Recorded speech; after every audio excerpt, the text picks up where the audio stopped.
Hello, everyone. It's me again, William Bean, and I am here with Tori Washington, who actually sits on the Interfaith Advisory Board for the Black Religious Roundtable. So, Tori, before we start anything, tell us about you. Who are you? Let them know why we asked for you to sit on the advisory board. Well, hello everyone. As William mentioned, he's from New York, so excuse his accent. My name is Toy Terrell Washington Reynolds. Hello everyone. But anyway, a little about me. I consider myself a spirit living a human experience, and I use that totally in my everyday life. I believe that God has given me the amazing gift of being able to show up in spaces and be just who I need to be for the people that I need to be of service to because I'm here of service. I'm a service provider to my people. And Dr. Martin Luther King said everyone can't be famous, but everyone can be great. And we all know greatness is determined by service. So that's why it's imperative and important that I lend my time and my brain to something that's as important as the Black Religious Roundtable and being a part of the committee. So right now I'm just here being a vessel, hopefully that I can pour something out into you and to the community and to the world that I receive some rich information that someone shared with me, and hopefully it can be transformative to someone else. It's going to be transformative I pray. because you got it like that. You identified as a woman, but you also said a trans experience. And so there's transgender, there's transvestite, there's transsexual, there's drag queens. Educate us on the difference, please, so that we all can truly understand. So we know gender and sexuality is two different things, right? Right. And I do a whole training around gender 101 where I break this down. It's such a long journey, and we don't have that much time to get there, so I'll be as clear and concise as possible. Transgender and transsexual are both, of course, individuals that do not identify with the gender they were at birth. So the difference between a transsexual and someone that's transgender, a transsexual is one who have taken steps to make their outsides and their insides align and match. Transgender is the individual that's navigating with in the state of mind, an individual that believes that they are not their right sex. They're not the sex that they're assigned as birth, and they have that mentally, and that's how they navigate. A transsexual is one who have taken steps to align their mental with their physical, if that makes it clear Yeah, for you. yeah. So basically, the transsexual then goes further with As far as hormone surgery. therapy, surgeries, or whatever it is, but whatever they want to do to align, fix the aesthetics or change what the physical looks like, right? To connect to the mental. So is it the transsexual, the one that goes further with the So surgery? you have pre-op and post-operative. Pre-operative are individuals that have not had surgery, as far as genital surgeries.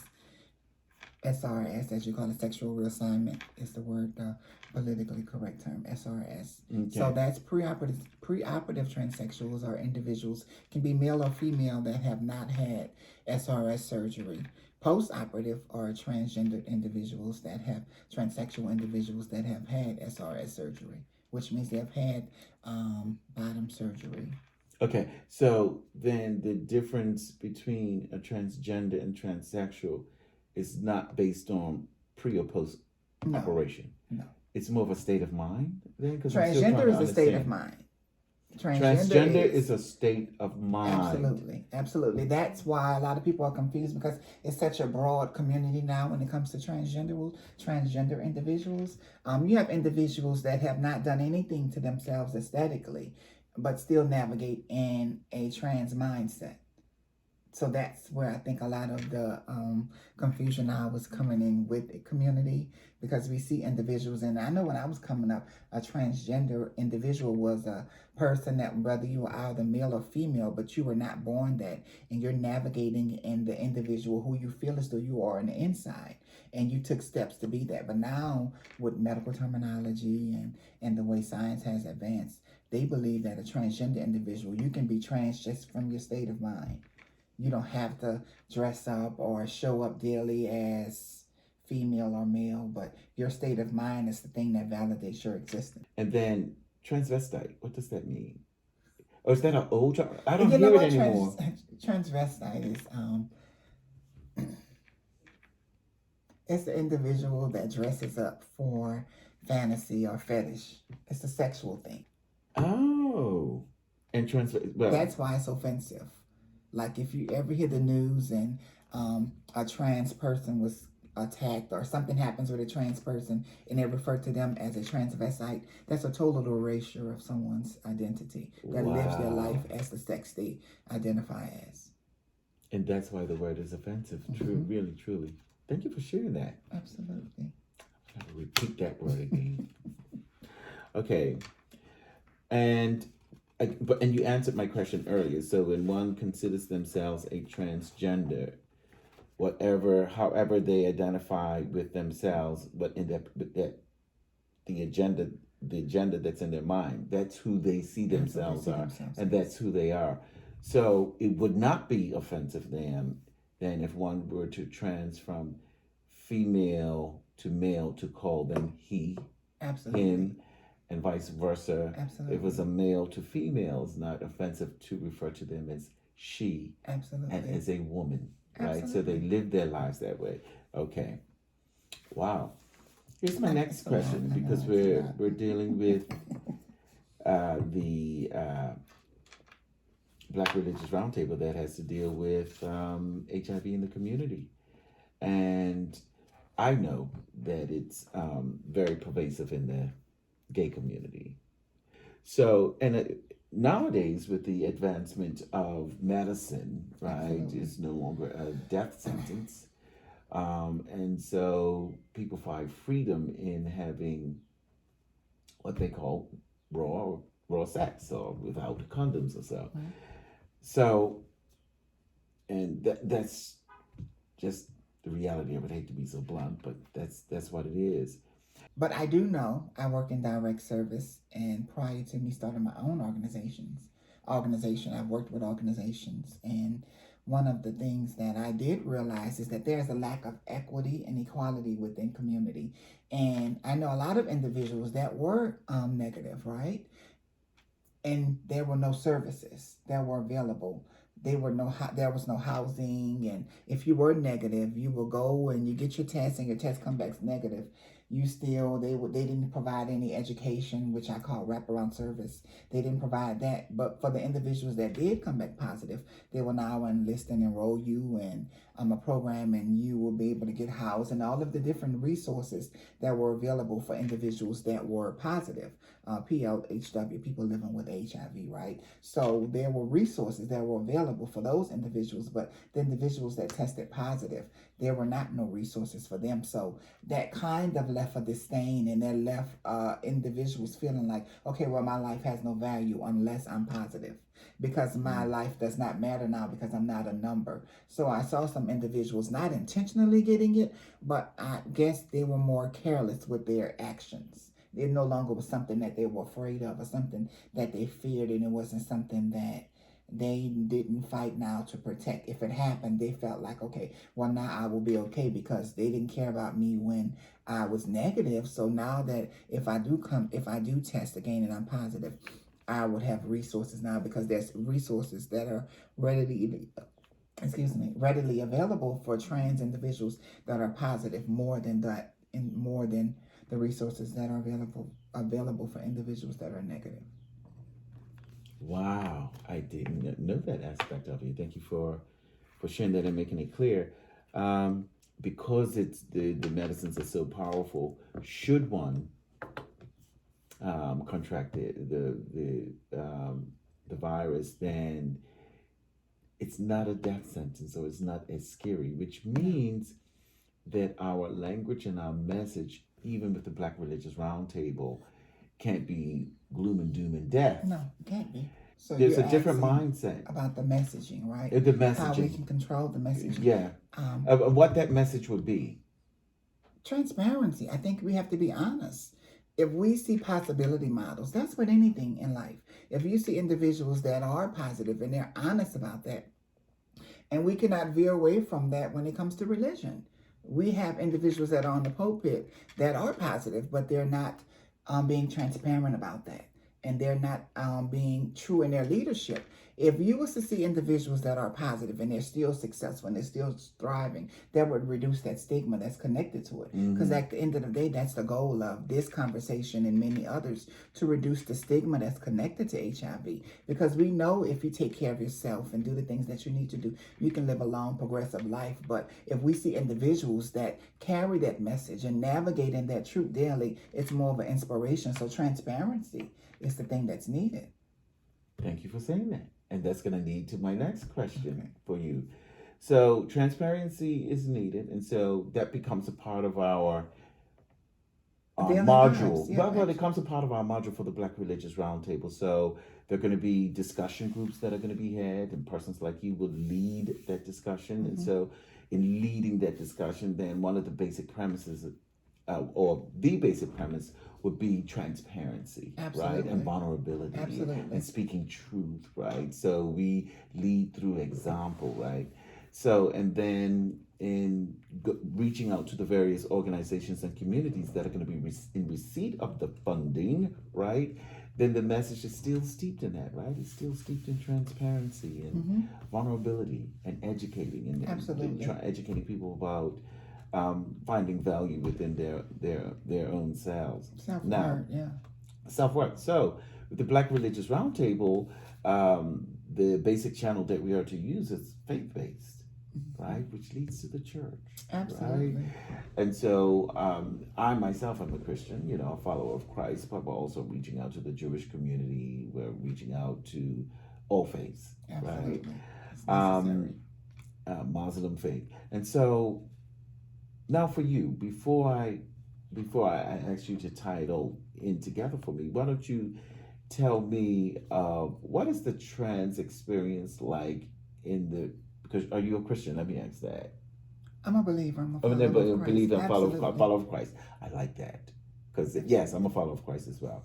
So tell me about your experience in your experience in the church. My experience. Brought up in the church. I was baptized at 7 years old. Myself, that was something I chose to do. I was the only member in my household went to church. Fortunately, I grew up across the street from a church, and I grew up in the church. 7 years old, I got baptized. I was the only member in my household at that time that was going to church. I accepted Christ at an early age. There was a joy, there was a freedom, there was a liberation that I had being amongst believers, other followers of Christ. And I started my transition at 13 years old from male to female. And the process of that, I started to lose the connection with those believers, those individuals that once cultivated me as an individual and that were instrumental in my upbringing started to kind of descend because they noticed a change in me. And I'll never forget, I was at my house. I'm from New Orleans, Louisiana originally.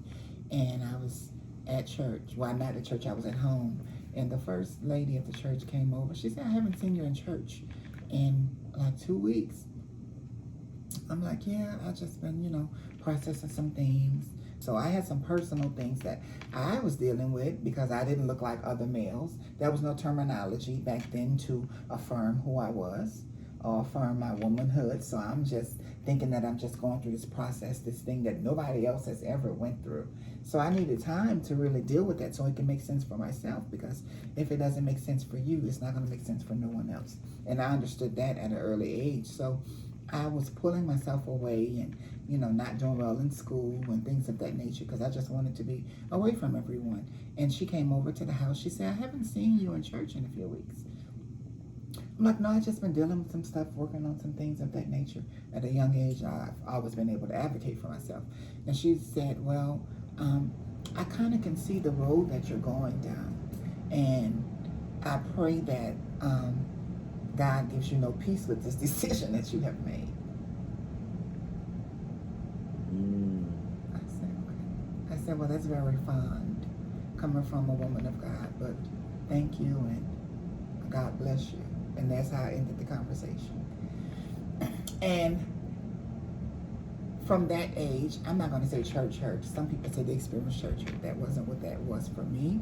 But that was my introduction to understanding that the path that I had identified, or that I would later identify that I would kind of go down alone. And that was the introduction to the conversations that a lot of trans and gay individuals have within members of the church.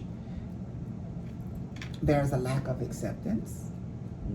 There's a lack of tolerance, even though I don't dwell in that word, tolerance. And if you're not providing a service, or if you're not being of use, there's no need for you to be in a service. There's no need for you to be in church. So for me, I experienced that first experience when I was 13 years old. I went to church after that a few times, but it wasn't nothing really. I never made a church my home. I moved to Atlanta in 2009. I started going to Vision Church of Atlanta, and that I finally made my home. And there was where I first understood how important it was for me to have a seat at the table, for me to be represented, for me to understand that I'm made in purpose, that I'm made in truth, and that my existence is intentional. And that I understood now that the scripture says, study to show thyself approved. And when I joined that church, I started to do my own research. I started to understand how the scripture speaks to me. So that to me was that groundbreaking moment in my life where I understood how religion and sexuality are connected. Because I understood that I'm a spirit living a human experience. Right. Absolutely. My spirit worship God, not my flesh. Wow. And that's going to be important as we engage the faith community. And of course, there's a lot of biases out there, right? Absolutely. Particularly for the LGBTQ communities at large, even though I detest that acronym. I detest it. It gets bigger every week because within that acronym, they have identified that they have left certain members out. So now you have queer individuals. Queer has been a part of it, but you have individuals that are intersex. You have individuals that are gender non-conforming, right? So it's expensive. Identify as fluid, and the reason for me is as a same gender loving male that I understand the dynamics of racism even within being quote unquote gay. So there are certain privileges that are available to white gay men that are not available to black gay men. And the lesbian community seems to be the gay community in that whole little alphabet appears to get most of the attention, most of the funding, most of the support. And there are individuals within that alphabet or that alphabet soup that's available that don't get equal attention, equal funding. And so it's very misleading, and anything that the heteronormal community sees as abnormal will be thrown into that soup bowl. And so it appears to be getting longer and longer. And quite frankly, for many gay men now, because I can't speak for others in other community, it really is offensive. So I find it hugely offensive. Because it's connected to equity, right? Equity would be an amazing thing if it was fair, but it's not, right? So equity now is about the individual that say, for instance, okay, we use this as oppressed individuals are the ones that are now they're oppressing others, and y'all talked about that earlier. But within the LGBT community, gay will be considered the hierarchy, right? And everything under that would be less. But what I have experienced, I'm a member of ballroom. I compete in pageants. I'm very fluent in the subcultures within community, and that maleness and that power shows up within the gay males because I think other parts of community that they see less than or they deem less than are the ones that they use to empower themselves or inflate their chests. Because if being gay is an issue, what about this person that's just a drag queen, or what about this person that's trans? You're now normalized because this other person is deemed more likely to be successful or less than you are. So in that moment, you have a level of power that you would not have in normal basis, but because you're connected to people that will be considered by society less than you, there's a lack of equity within this particular part of community. Yours is now elevated, if that makes sense. But even for, like you mentioned, for funding purposes, at one point, trans individuals were not recognized when it came to data. You know, I would advocate when I would go to town hall meetings. I would say, well, members of trans community need this. Trans community, we need housing, we need resources. Well, we don't see any of this because a lot of the data that was showing up would have trans individuals connected to male data. So there was no representation of this community so they can be accounted for and so they can be a part of the resources that were provided. Because at one point in time, trans data was connected to male data. So there's a whole lot of misconceptions out there, enough to float around, where it can make our job with the Black Religious Roundtable difficult, particularly as we go out and enlighten and educate and teach. There's a lot of ignorance, and I don't mean that negatively, but meaning lack that lack of information. There's a lot of ignorance out there. How do you show up in a way that, as we're educating and enlightening those communities, how do you show up? You show up physically? Yeah, I mean by being my authentic self, right? I'm an advocate in community. I'm there. There's pretty much not an event or a part of community that you can go to that I have not been a part of, or I don't normally liaise. Like I mentioned, when it comes to advocacy and activism, I'm a part of that. Ballroom pageantry, I'm a part of that. When it comes to interfaith communities, I'm a part of that. And I think the most important thing about that is individuals and people that I have connected or impacted understand that I'm an advocate, I'm a true warrior for community. And we have individuals that have these platforms, but they're not intentional with their desire for community. And I think that's most important. If we're going to be intentional and make sure that individuals receive the information and knowledge that we're giving them, everybody that's a part of the collective needs to be present. They need to be transparent, and the community needs to know that they have their full support and buy-in. It has to be a genuine attempt. Right. I agree.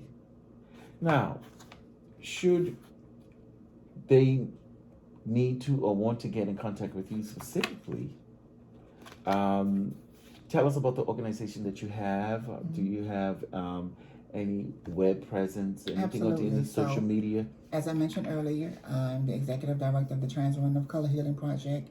You can find me at www.twchealingproject.com, www.twchealingproject.com. You can also find me on Facebook, same name, TWC Healing Project, Instagram, TWC Healing Project, and Twitter, Healing Project on Twitter. It's the Healing Project. So I'm there, I'm available. My resources are present on the website. So if you have any questions, if there's anything that I can do to specifically support anyone, I'm here. That's what my role is. Thank you. So thank you so much. That was so educational. Thank you, Dr. Sarita. Thank you for sharing. But you're going to be back. We're going to do more of this. Would you come back? Absolutely. Okay, and do more of this. And so we're eager to get this out and educate others on the advisory board. And so we'll be speaking to other members about different topics as well. So thank you so much for tuning in. This is not the end. Thank you for being a part of this movement. You are valued. The Black Religious Roundtable.